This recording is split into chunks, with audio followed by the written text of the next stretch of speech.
Hello दोस्तों, तो आज हम आपको बताएंगे यूपी बोर्ड परीक्षा कक्षा 10 विज्ञान में बार बार पूछे जाने वाले बहुविकल्पीय प्रश्न। तो आप लोग देखिए कौन सा प्रश्न कैसे सही होता है।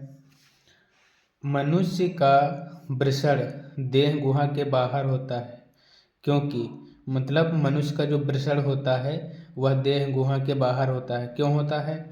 उनका ताप देह के आंतरिक ताप से कम रहे, या देह गुहा में स्थान की कमी है, या मैथुन में सुगमता होती है, या उपयुक्त में से कोई नहीं।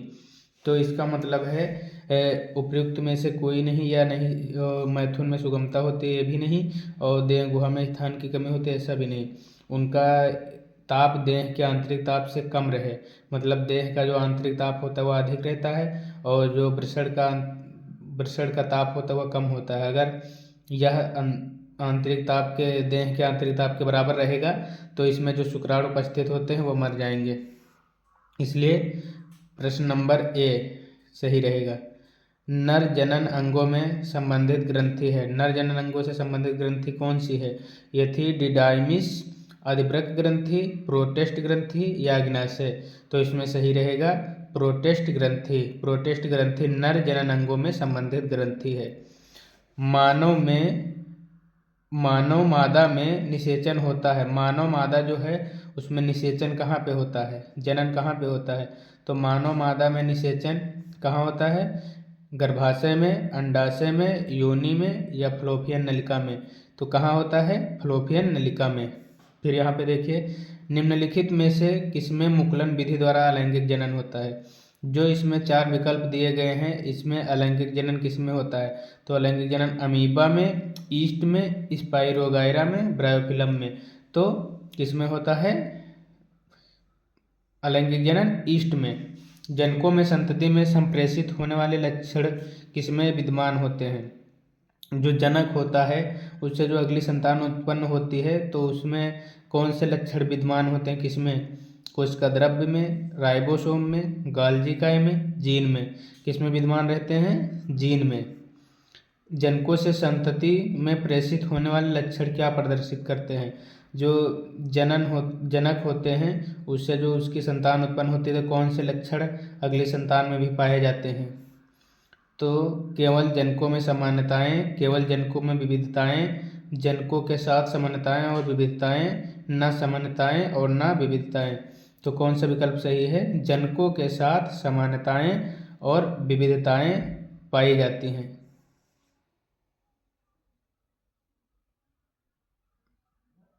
उसके बाद है अमीबा, स्पाइरोगाइरा और ईस्ट में जनन की समान विशेषता क्या होती है? अमीबा, स्पाइरोगाइरा और ईस्ट में जनन की समान विशेषता क्या होती है?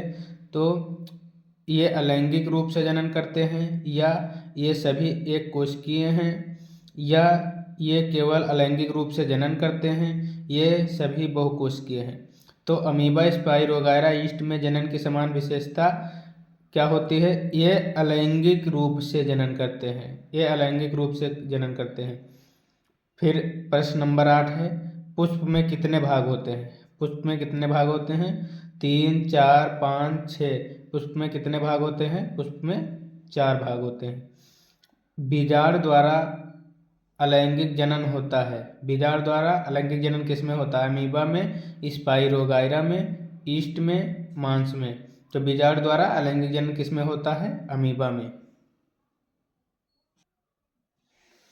उसके बाद प्रश्न है 10, खंडन विधि द्वारा अलैंगिक जनन होता है। खंडन विधि द्वारा अलैंगिक जनन किसमें होता है? अमीबा में, स्पाइरोगाइरा में, ईस्ट में, मॉस में। तो खंडन विधि द्वारा अलैंगिक जनन किसमें होता है? स्पाइरोगाइरा में। प्रश्न नंबर 11, मुकुलन विधि द्वारा अलैंगिक जनन होता है। मुकुलन विधि द्वारा अलैंगिक जनन किसमें होता है? अमीबा में, स्पाइरोगाइरा में, ईस्ट में, मॉस में।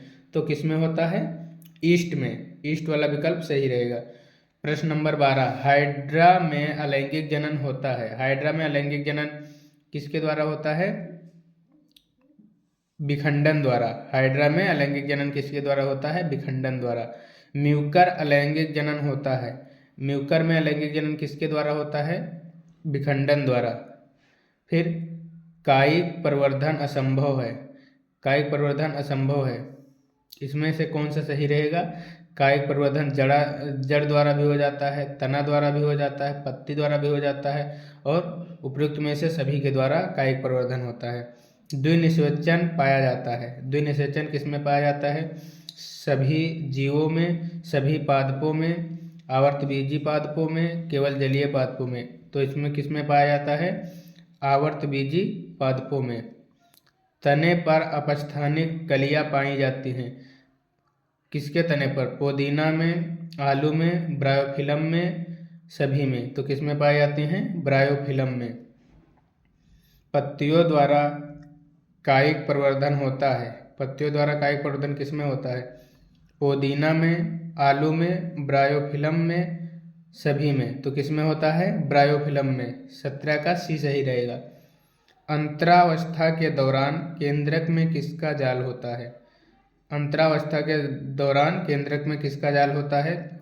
हिस्टोन का, क्रोमेटिन धागे का, गुणसूत्रों का या आरएनए का। तो किसका होता है? क्रोमेटिन धागे का। यह वाला विकल्प सही रहेगा। फिर है ऐच्छिक किस्म का पौधा प्राप्त करने के लिए उपयुक्त विधि है। ऐच्छिक किस्म का पौधा प्राप्त करने के लिए उपयुक्त विधि कौन सी है? कलम। मतलब आप कलम लगाकर किसी भी अच्छे किस्म का पौधा कम समय में आप प्राप्त कर सकते हैं। वीडियो कैसा लगा लाइक करें, शेयर करें और कमेंट बॉक्स में बताएं अगला टॉपिक आपको किस प्रकार का चाहिए, कौन से विषय से संबंधित। धन्यवाद।